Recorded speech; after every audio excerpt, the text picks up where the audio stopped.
బాధపడకి ఈశ్వరి. అమ్మాజీ విషయంలో కాకుండా వేరే ఏ విషయంలో నేను కొట్టినా నువ్వు బాధపడి ఉండొచ్చు. కానీ అమ్మాజీ విషయంలో కొట్టడమ్మా నిన్ను. అమ్మాజీకి వ్యతిరేకంగా మాట్లాడితే ఆ దేవుడు కూడా ఎదురెళ్తాడమ్మా. అందుకే వాడి చేత చెంపదెబ్బ తిన్నానన్న సంగతి మర్చిపోయి వాణ్ణి మార్చడానికి ఏవో ప్రయత్నాలు జరుగుతున్నాయని చెప్పావు కదా, వాటి గురించి ఆలోచించమ్మా. అవన్నీ తర్వాత, ముందు భోంచేద్దాం రావదినా, ఆకలేస్తుంది. రా రామ్మా రా.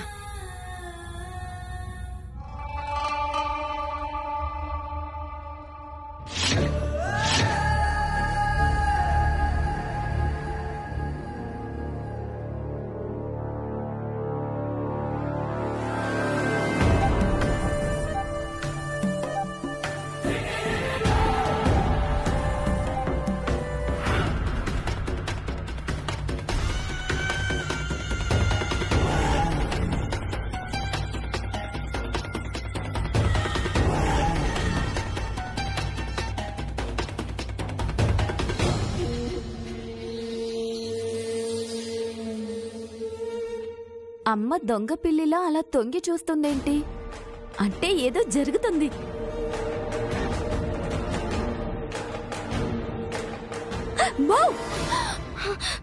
మరీ ఎక్కువగా వంగద్దు, పడితే మూతి పళ్ళు రాలుతాయి. నువ్వా? ఎవరో అనుకుని దడుచుకున్నాను కదే. ఇంతలా వంగి మరీ చూస్తున్నావు, ఏం చూస్తున్నావమ్మా? మెల్లిగా మాట్లాడవే. ఓబులేషు చెక్కు మీద సంతకం పెట్టించుకోవడానికి శివ దగ్గరికి వెళ్ళాడు. ఎంత రాశాడో ఎంత నొక్కాడో తెలుసుకోవాలి కదా. అవునవును, అప్పుడే మన మాట మనకొస్తుంది. అసలే ఈ నెల నాకు చాలా ఎక్కువ ఖర్చులున్నాయి. సరేలే అన్నయ్య, ఈ చెక్ మీద ఒక వేలిముద్రవే. డబ్బులు అవసరం ఉన్నాయి. డబ్బులా? నీకెందుకురా? అదే అన్నయ్య, ట్రాక్టర్ రిపేర్ ఉంది, మొత్తం 50,000 అవుతుందన్నయ్య.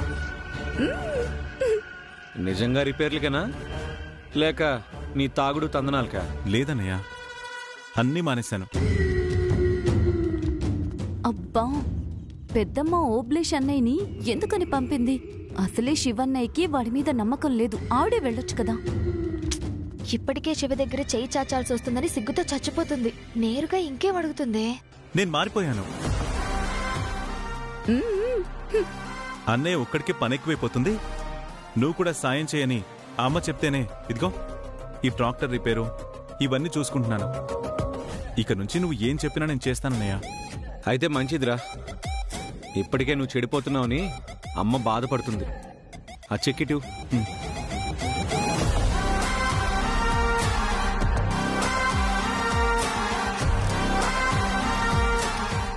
ఎంతనో? 50,000 అన్నయ్య.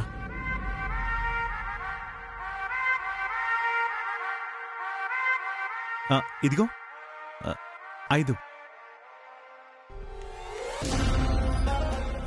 నీకు 5 అంకే తెలుసు గాని 50,000లో 5 పక్కన ఎన్ని సున్నాలుంటాయో తెలియదు కదన్నయ్య. అందుకే ఒక 0 ఎక్స్ట్రా రాసి 5 లక్షలు రాశాను. చదువురాని దద్దమ్మ. సంతకం పెట్టన్నయ్య.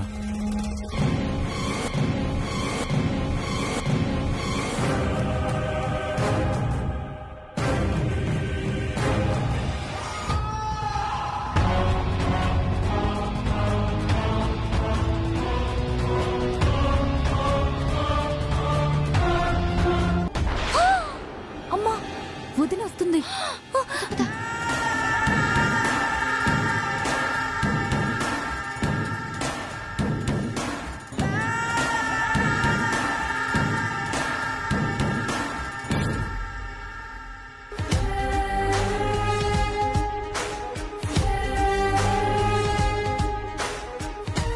ఇదిగో. ఏమండి కాఫీ?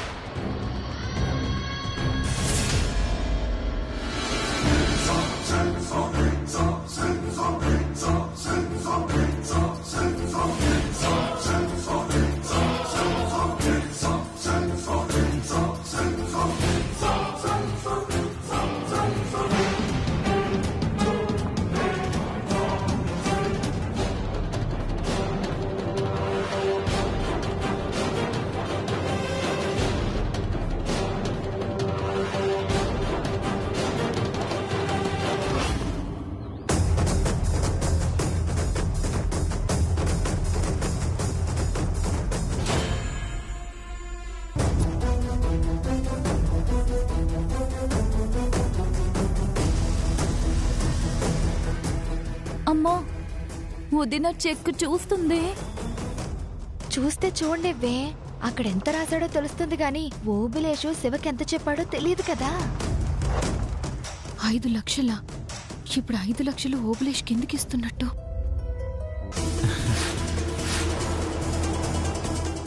సరే అన్నయ్య, నేను ట్రాక్టర్ రిపేర్ చేయించేస్తాను. రేయ్, ఎక్కడ దుబారా చేస్తావో అని అలా అడిగాను గాని ట్రాక్టర్ జీప్ రిపేర్లంటే ఎక్కువే అవుతుంది. ఆ 50,000 సరిపోతాయా? లేదంటే ఇంకా అడుగు.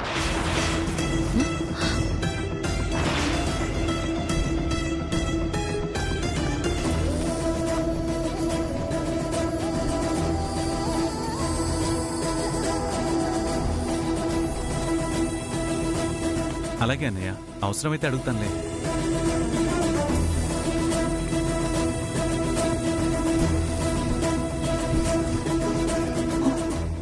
దొరికిపోయాడమ్మా. అడిగింది 50,000 కానీ చెక్ మీద ఎక్కువే రాసుంటాడు. అది ఈశ్వరి వదిన చూసేసింది. అదంతా అమ్మాజీ చూసుకుంటుందిలే. వెళ్దాం పద. పద.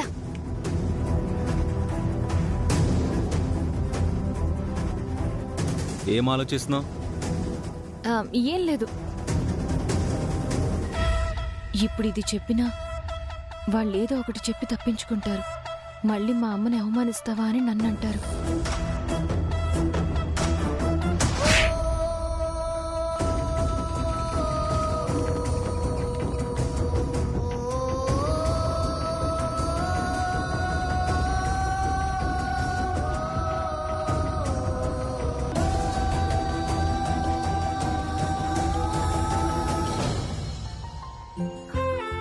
మీరేంటండి అలా చూస్తున్నారు?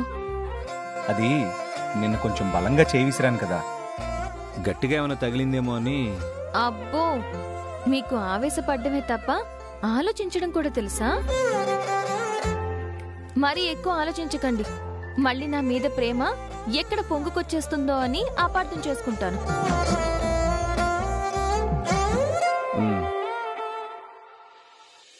మరి మా అమ్మ గురించి తప్పుగా అంటే నా కోపం వస్తుంది. నా కోపం రాకుండా ఉండాలంటే మా అమ్మ గురించి ఇంకేం అనొద్దు. మీ అమ్మాజీ అమ్మ గురించి అంటేనే కోపం వస్తుంది కదా, చెప్తా.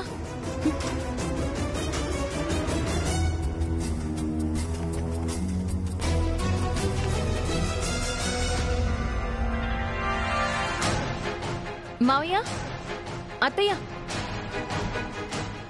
ఇంత పని చేశారేంటి మావయ్య? ఏమైందమ్మా? ఇప్పుడు ప్రతి కన్న తండ్రి తన కొడుకుని డాక్టర్నో, ఇంజనీర్నో, కలెక్టర్నో చెయ్యాలని తప్పిస్తుంటే మీరేంటి మావయ్య మీ కొడుక్కి అక్షరం మొక్క కూడా నేర్పించలేకపోయారు? అదేంటమ్మా అంతా తెలిసి ఇన్ని ప్రశ్నలు వేస్తున్నావు? తెలుసు మావయ్య, అయినా జరుగుతున్న దారుణం చూసి తట్టుకోలేక గుండె తరుక్కుపోయి ఎవరిని అడగాలో తెలియక మిమ్మల్ని అడుగుతున్నాను. అసలు ఏమైందో చెప్పమ్మా. 50,000 అని చెప్పి చెక్కు మీద 5 లక్షలు రాసి చిన్నపిల్లాడి చేతిలోంచి చాక్లెట్ కొట్టేసినంత ఈజీగా కొట్టేస్తున్నారు మావయ్య.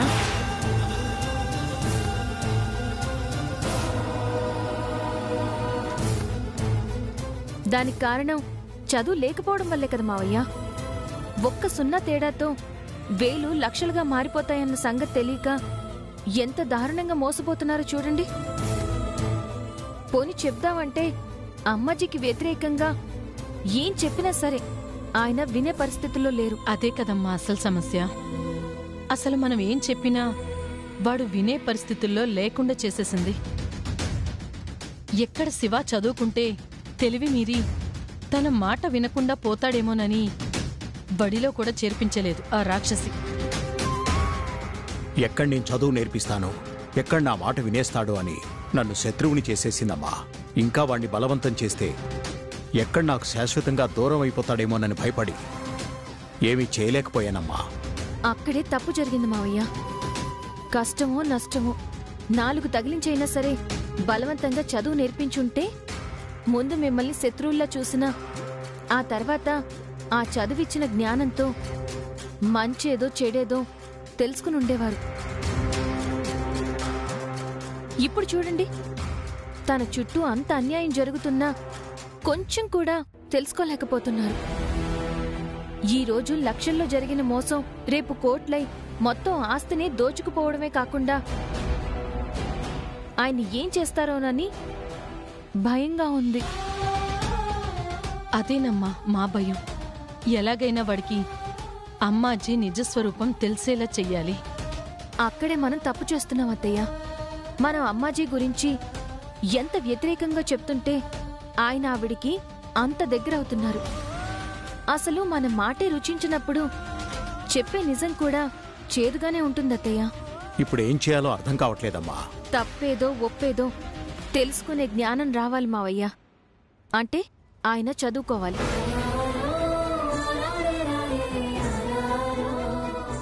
వాడు చదువుకోవాల్సిన వయసులోనే చదువుకోలేదమ్మా.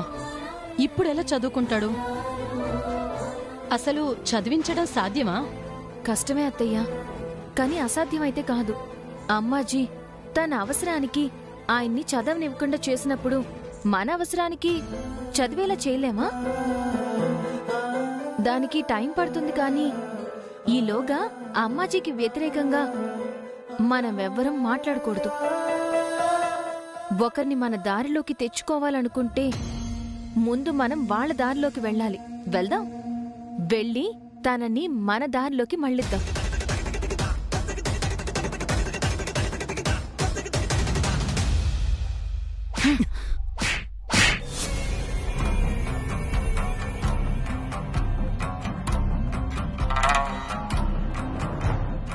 బా, నేనేదో కావాలని చేసినట్టు నన్ను కొడతావేంటమ్మా? చేయి జారిపోయింది. సంపుతానేమనుకుంటాండావో? సెక్కు ముక్కని ఆ మాత్రం పట్టుకోవడం శాత కదా ఇవి. నువ్వు చెప్పింది 50 ఏళ్ళు, రాసింది 5 లక్షలని తెలిసిపోయి ఉంటది కదా. ఖచ్చితంగా తెలిసిపోయి ఉంటుంది పెద్దమ్మా. చెక్కును చూసి మళ్ళీ అన్నమోహం చూసింది ఈశ్వరి. కానీ శివకి మాత్రం ఏం చెప్పలేదక్క. చూసుంటే చెప్పుండాలి కదా. లేదు మే, అది సానా తెలివైంది. అప్పుడే అడిగెచ్చే మనమేదో పొరపాటున చేసినామని చెప్పి తప్పించుకుంటామని దానికి తెలుసు. పైగా రాత్రే చెంపదెబ్బ తినుండాది కదా. అప్పుడే నాకు ఎదురు తిరిగే పని ఏది చెయ్యదు. అయితే ఇంకేం టెన్షన్ లేదనమాట. అన్నయ్య నీ గుప్పిట్లో ఉన్నాడు కాబట్టి నీకెదురు తిరిగితే ఈశ్వరి చెంప పగలగొడతాడు. కాబట్టి మనం ఏం చేసినా సరే నోరు మూసుకొని చూడ్డం తప్ప ఏమీ చేయలేదు. ఏడ్చినట్టుండదు నీ తెలివితేటలు. ఎప్పుడు తప్పు దొరుకుతాదా అని అవకాశం కోసం చూసేది. ఇప్పుడింత ఆధారం దొరికినాక గమ్మునెట్టా ఉంటాది. ఏదో ఆలోచన చేస్తా ఉంటాది. చూడప్పా, ఎదురుపడి పోరాడేవాళ్లతో ఏ బాధ లేదు. కాని ఆలోచిస్తా దెబ్బతీయాలని చూస్తారే, వాళ్లతోనే అసలు సమస్య. సర్లే, ఇక నుంచి ఈశ్వరిని ఒక కంటగాని పెట్టండి.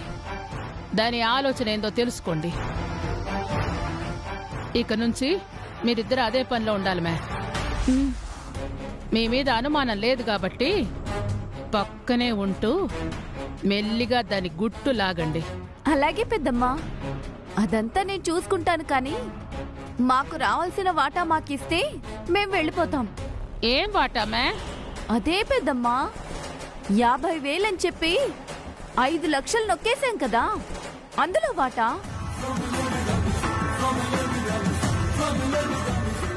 నీకెందుకు ఇయ్యాలా? ఎందుకేంటి పెద్దమ్మా, అందరం కలిసే చేస్తున్నాం కదా. మరి మా వాటా మాకు ఇవ్వకపోతే ఎలా?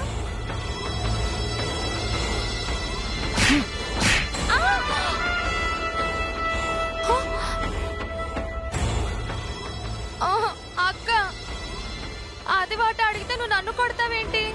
నీ కూతురు కదమ్మా, నువ్వు కంట్రోల్లో పెట్టుకోవాలి కదా. ఏంది మే, బ్లాక్ మెయిల్ చేస్తాడారా ఏమి? ఇయ్యకపోతే ఏం చేస్తావు? ఏం చేయను పెద్దమ్మా, నేను పక్కనే ఉండి మా అమ్మని కంట్రోల్ చేయడం మానేస్తా. ఎప్పుడో ఒకప్పుడు లోపలున్నది బయటకు అనేస్తుంది. అప్పుడు మీరు శివ అన్నయ్యని ఎలా మోసం చేస్తున్నారో అంతా తెలిసిపోతుంది. అప్పుడు అన్నయ్య అందర్నీ పరిగెత్తించి కొడతాడు. తర్వాత మీ ఇష్టం. నేనేమన్నా కావాలని అంటానా అక్క? అది నా లోపం కదా, నీకు తెలుసు కదా. ఏదో నా కూతురు పక్కనే ఉండి నన్ను ఆపుతుంది కాబట్టి సరిపోయింది. లేదంటే ఎన్ని గుట్లు రట్టయి ఉండేవో.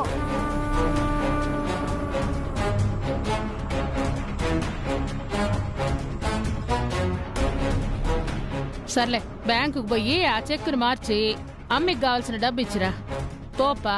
అలాగేమ్మా. థ్యాంక్స్ పెద్దమ్మా.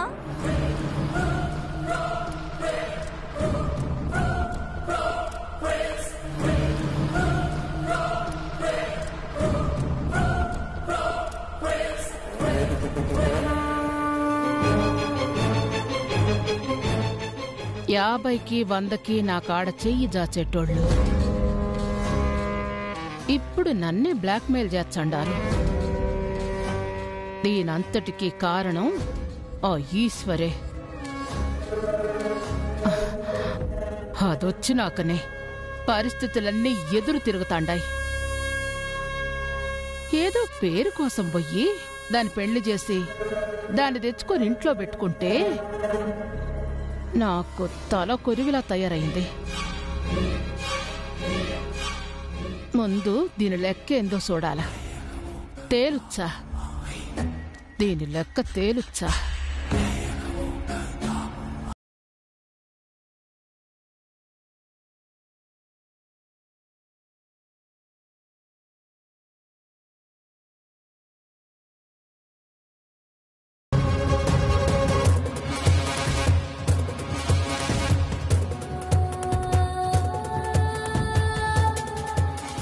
ఎలా ఈ మోసాన్ని అరికట్టాలి?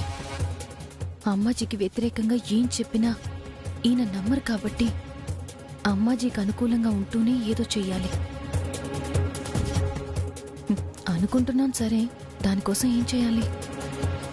అసలే ఆ అమ్మాజీ గుంటనక్క, ఏం చేసినా తొందరగా పసిగట్టేస్తుంది. ఎలా?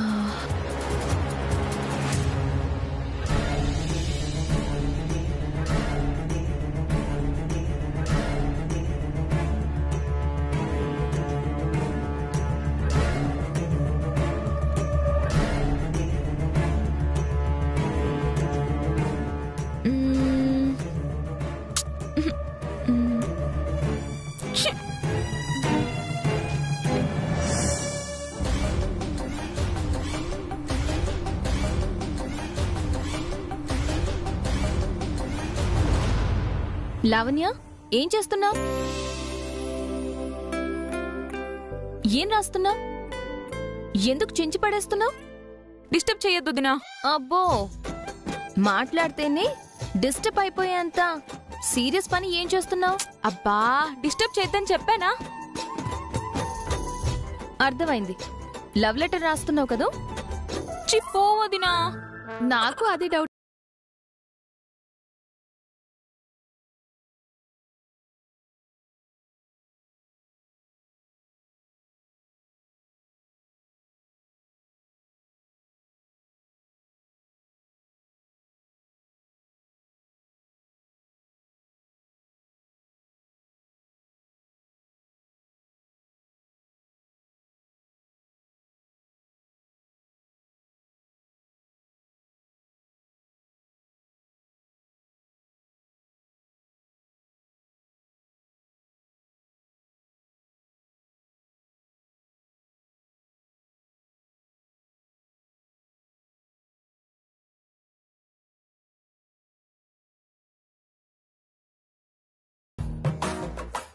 ఎందుకు లేదు? చూడొద్దినా, దీనికేం తక్కువ? తెల్లగా ముద్దుగా బాగుంటుంది కదా. కాలేజ్లో 3-4 దీని వెంట పడుతున్నారట. వాళ్ళ ఫ్రెండ్ చెప్పింది. అర్థమైంది. వాళ్ళలో ఎవరో ఒకళ్ళని ఫైనల్ చేసి లవ్ లెటర్ రాస్తున్నావన్నమాట. ఇంట్లో చెప్పావా లేక డైరెక్ట్ గా దండలతో దిగిపోతావా? వదినా ఇంక చాలు.